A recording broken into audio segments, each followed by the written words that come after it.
E é meu convidado neste jornal de domingo, o Ministro das Finanças. Muito boa noite, obrigado pela sua disponibilidade e começo justamente por esta taxa de carbono. As viagens vão ficar mais caras por causa destes 550 escudos que poderão ser aplicados a esta taxa. E pegando nesta frase da UCID, estamos a passar um cheque em branco ao Governo. Muito obrigado, prezado Marco Rocha. Também cumprimentar a todos os telespectadores. Obrigado pela oportunidade. Não, quer dizer, aquilo que a Sr. Deputado disse é um nonsenso, não é? Porque nós levamos a proposta de lei ao Parlamento, como é óbvio, não é? Não havia lei sobre a taxa de carbono. Portanto, o primeiro comando é um comando parlamentar, portanto, que foi dado na última sessão, depois vai ser publicada a lei, depois o Governo vai regulamentar a lei. Portanto, o Governo não poderia avançar para a criação de nenhum quadro legal sem que o Parlamento desse o comando inicial. Portanto, a sequência lógica é esta que nós estamos a montar. Mas, repare, o que nós estamos aqui a tentar montar em Cabo Verde é um quadro de governança climática. Não tem a ver apenas com a taxa de carbono. Cabo Verde tem um quadro de governança climática muito robusto, desde a nossa visão estratégica, a Contribuição Nacional Determinada, temos o plano para a mobilidade elétrica, o nosso plano estratégico para a transição energética, temos um plano para a descarbonização da economia cabo-verdiana, criamos uma comissão interministerial para gerir toda a ação climática, ou seja, Cabo Verde tem hoje um quadro de governança climática muito robusto, muito forte. Ponto número 2, nós criamos de forma criativa o chamado Fundo Climático Ambiental, que tem sido até apresentado nas instâncias internacionais como um exemplo para os demais países. Agora, São Tomé já aderiu a esse modelo, Angola também está a propor e outros pequenos estados insulares estão a seguir o mesmo caminho de Cabo Verde. Mas nós, para avançarmos para a fase seguinte, teríamos que ter a lei que aprova o Fundo Climático Ambiental, que também já foi aprovada, que está em fase de promulgação e de publicação. Esse Fundo Climático Ambiental vai permitir que nós possamos mobilizar recursos financeiros internos do Orçamento do Estado, externos de parceiros internacionais, até de mercados de capitais, para que Cabo Verde possa ter um envelope financeiro robusto para nós acelerarmos a nossa agenda que tem a ver com a ação climática. 3 componentes fundamentais: transição energética, ação climática e descarbonização da economia cabo-verdiana até 2050. E uma das formas de descarbonizar é esta tal taxa de carbono. Vamos pagar mais para viajar ou não? Não, são 550 escudos por cada bilhete. O custo marginal é muito baixo.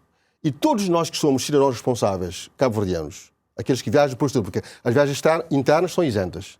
A obrigação do serviço público está isento. Portanto, estamos a falar de viagens externas e de estrangeiros que procuram Cabo Verde para fazer o turismo.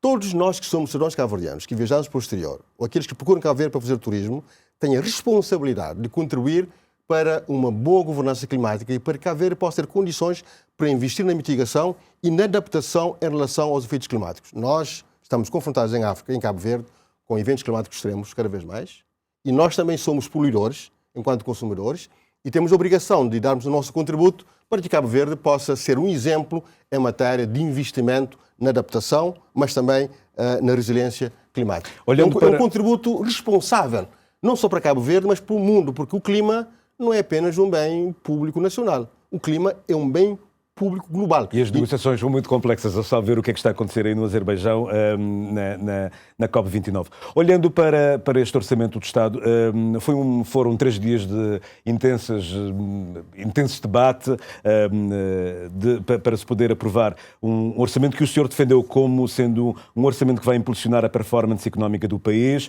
com apostas na saúde, nos portos, nos aeroportos, requalificação urbana, educação e conectividade. Mas a oposição diz que o Governo não absorveu nenhuma das propostas que eles tinham levado para o Parlamento. Porque eram despesistas, eram desenquadradas da realidade. Porquê é que a oposição, que o Governo não aceitou as propostas da oposição neste orçamento? As propostas do PSV e do CID, eu posso usar até o termo que usaram em Portugal sobre essas propostas, é quase que uma orgia orçamental. Quer dizer, é dar tudo a todos ao mesmo tempo. É impossível.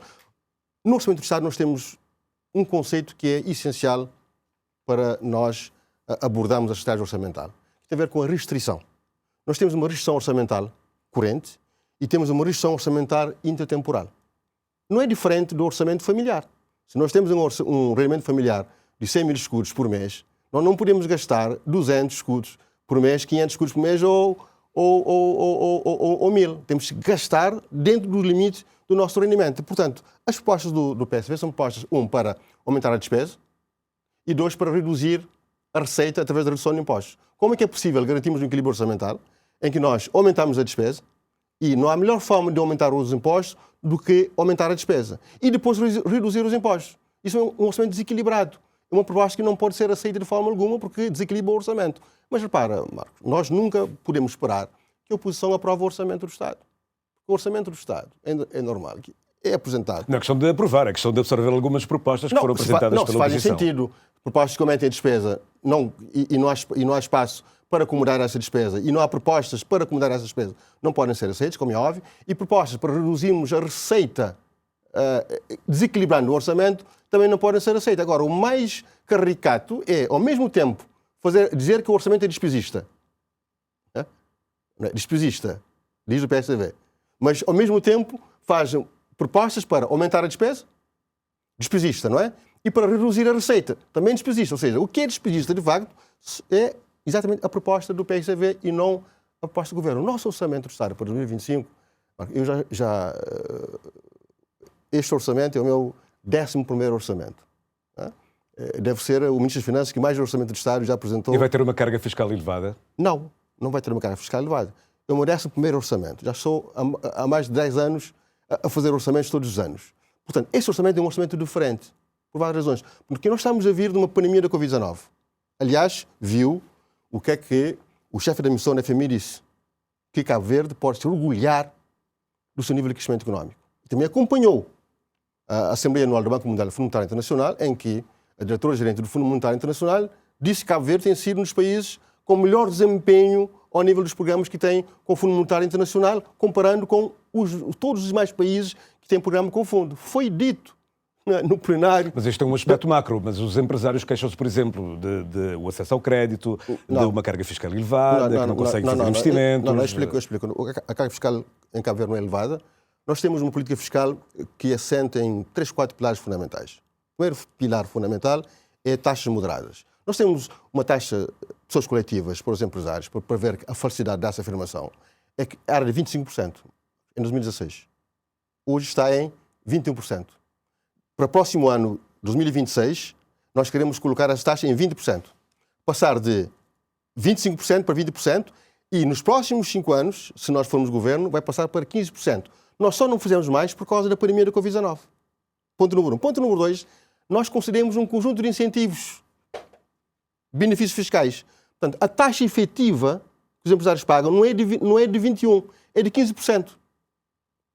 Portanto, o que nós estamos a fazer em Cabo Verde é taxas moderadas, base tributária alargada, combatendo a fuga, a fraude e evasão fiscal e a informalidade, e ter uma administração fiscal altamente eficiente, que utilize o digital, a inteligência artificial e todas as soluções tecnológicas para que todos possam pagar e cada um pague menos. Esta é a nossa estratégia que estamos a implementar para que Cabo Verde tenha uma fiscalidade moderada. Ponto número 2, a economia está a crescer e nós estamos a garantir a estabilidade da economia cabo-verdiana. As pessoas não dão valor, porque a estabilidade económica, Marcos, é como o ar que respiramos. Nós só damos valor ao ar quando tivermos problemas de respiração. Mas quando fala, por exemplo, em estabilidade económica, lembro-me também que isto terá que falar também sobre os recursos humanos e as reformas que o Estado terá que fazer, não é? Por exemplo, como é que, com este orçamento do Estado, como é que vamos prender os jovens aqui em Cabo Verde? Porque eles queixam-se também que os salários são baixos, não conseguem ter uma vida estável, enfim. Como é que o orçamento pode ajudar nisto? Marcos, repare, como eu estava a dizer, ponto número 1. Nós temos um orçamento que garante uma inflação baixa, abaixo dos 2%. Estabilidade de preços. Vários países na Europa procuram garantir isto. Nós garantimos isso. 2, temos um orçamento que garante estabilidade orçamental. Um déficit orçamental abaixo dos 3% do PIB. E garante saldo primário corrente positivo. Ponto número 3, temos um orçamento que garante um nível de cobertura das importações pelas reservas acima dos 5 meses. Garante convertibilidade do escudo cabo-verdiano, livre circulação de capitais e PEG fixo em relação ao euro. Temos um orçamento que garante crescimento económico acima dos 5% e uma taxa de desemprego de um dígito à volta dos 8%, e vai numa tendência de redução. E temos um orçamento que consegue garantir as condições para que o setor privado seja ainda mais forte e mais robusto, e depois posso explicar. Portanto, os jovens cabo-verdianos, esse discurso sobre a imigração é um discurso falacioso. Os jovens cabo-verdianos, enquanto houver diferencial de remuneração entre Cabo Verde, União Europeia e Estados Unidos da América, e houver mobilidade laboral, é normal que os jovens cabo-verdianos se desloquem de Cabo Verde para o exterior, como vem deslocando desde a nossa existência. Aquilo que acontece e que é importante é que, ponto número 1, nós temos de dar aos nossos jovens a formação necessária para serem jovens cabo-verdianos, jovens do mundo e jovens do mundo.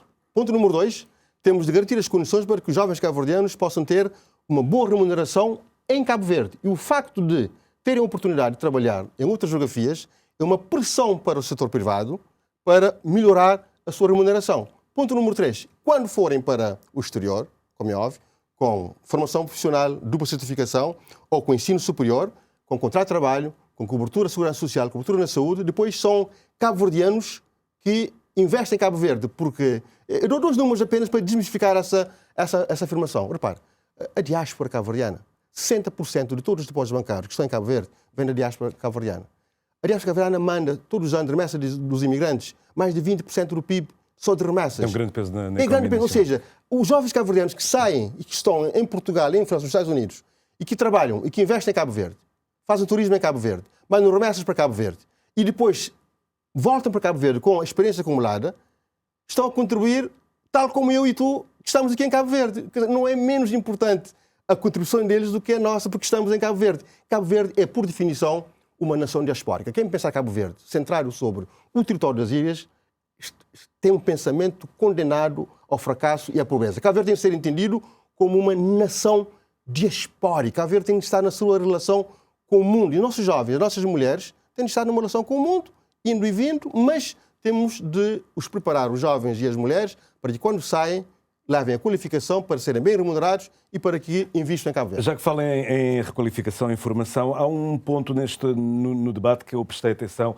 que é a criação da Escola de Administração de Cabo Verde, estou a erro, que assim que se chamará esta escola. A Unicef não poderia fazer este trabalho através da Escola de Negócios? Não podia fazer esta formação? Não, porque só a Unicef? Não, estou a falar da Unicef por ser a universidade pública. Não, repare, a Escola de Negócios é um conceito. A Escola de Negócios não poderia, por exemplo, absorver este trabalho que a Escola de Administração Pública poderia... A Escola de Administração Pública é um conceito. Não é? Tem que ser uma estrutura low cost, que trabalha em parceria com todas as universidades em Cabo Verde. Até porque temos universidades que têm áreas específicas, têm especialidades, têm know-how, e que não é a Universidade de Cabo Verde, que são outras universidades em Cabo Verde. Mas, e com outras universidades a nível do mundo e instituições internacionais. Portanto, a Escola para a Administração Pública vai ser uma escola low cost e um modelo de funcionamento em parceria em rede com as universidades em Cabo Verde, com os centros de formação mundial e com demais universidades do mundo, para que a administração pública possa ser formada. Marcos, eu acho que eu já estou há muitos anos na vida pública. Já estou há muitos anos na vida pública e já vou fazer, nesta última fase que eu estou, quase 10 anos como Ministro das Finanças. Marcos, um dos grandes problemas que temos em Cabo Verde, em África, é a burocracia pública, é colocar a administração pública ao serviço do desenvolvimento dos nossos países, em África e em Cabo Verde. Isso não acontece por acaso. Se nós não investimos nos recursos humanos, na sua qualificação, na sua preparação, não só técnica, mas de valores, de alinhamento, de atitude. E esta valorização passará por esta escola? Passará por esta escola para dar formação permanente. Não pode ser formação hoje, depois, daqui a 1 ano, 2 anos. Não, tem que ser uma formação permanente. Portanto, isto será como uma espécie de um instituto superior?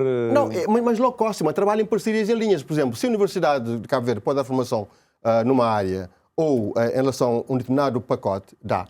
Se o Instituto Superior de Ciências Jurídicas e Sociais pode fazer, por exemplo, em relação às áreas jurídicas, faz. Se as universidades em Portugal ou nos Estados Unidos também podem entrar para fazer parcerias com a nossa escola, também faz, etc, etc. Portanto, tem que ser uma instituição focada para a administração pública, que não é a vocação da Unicef, que é uma universidade, digamos, mais generalista para todas as áreas e com foco mais de mercado global e não com foco para a administração pública. Portanto, eu acho que o custo-benefício tendo em conta aquilo que é também a minha experiência de governante em relação a esta matéria, se justifique desde que tínhamos uma análise permanente da avaliação de impacto para nós transformarmos a máquina pública e colocar em cima do discurso do aumento da despesa um discurso de exigência, um discurso de qualidade, um discurso de nível de serviço e um discurso de produtividade, que é o discurso que nós não temos hoje na máquina pública. O discurso na máquina pública é o aumento da despesa.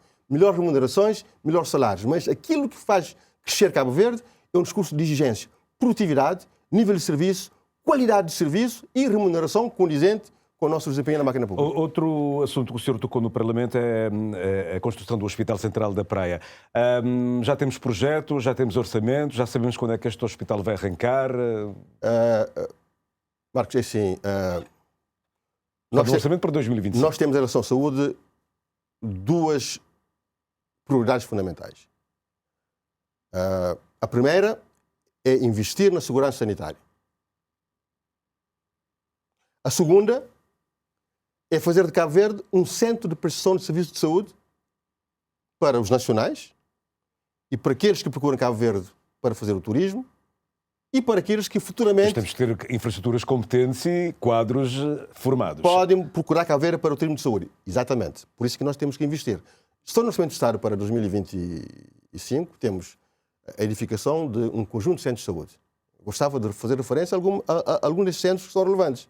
Por exemplo, da Bravo, Centro de Saúde da Bravo, que é um centro de saúde muito urgente e muito necessário para a Ilha da Bravo. Investir na saúde e vai ser um grande centro de saúde na Ilha da Bravo. Bem equipado para prestar um serviço de qualidade àqueles que vivem na Brava, nossos conterrâneos, e aqueles que procuram a Brava para fazer o turismo. 2, Centro de Saúde de Santa Catarina do Fogo. 3, Centro de Saúde de Achar a Tenda em São Miguel. 4, Centro de Saúde de Ribeira das Patas em... Já percebi que vão ser feitos muitos centros de saúde, mas em relação ao Hospital Central da Praia... Não, é um sistema. Nós temos que ter um sistema de saúde que tem que englobar centros de saúde, hospitais regionais, hospitais centrais e depois centros de excelência. O que nós queremos em relação a esse hospital é fazer de Cabo Verde um centro de excelência em relação a um conjunto de serviços de saúde onde nós temos procura e que depois provoca invocações médicas e onde nós podemos funcionar em rede, não só com 4 cabo-verdianos que estão em Cabo Verde, mas com 4 cabo-verdianos, médicos especialistas que estão em todas as geografias do mundo. Nós já temos um estudo já feito, estudo técnico, estudo económico e financeiro. Nos próximos dias nós estaremos a analisar o estudo em sede do Conselho de Ministros, não é, do Governo, do Conselho de Ministros, para tomarmos a decisão. O nosso cronograma para esta infraestrutura, que será, digamos, um hospital de referência tecnologicamente avançado, em áreas que são cruciais, tendo em conta as demandas do mercado cabo-verdiano, mas também os novos desafios com os quais estamos confrontados na área da saúde.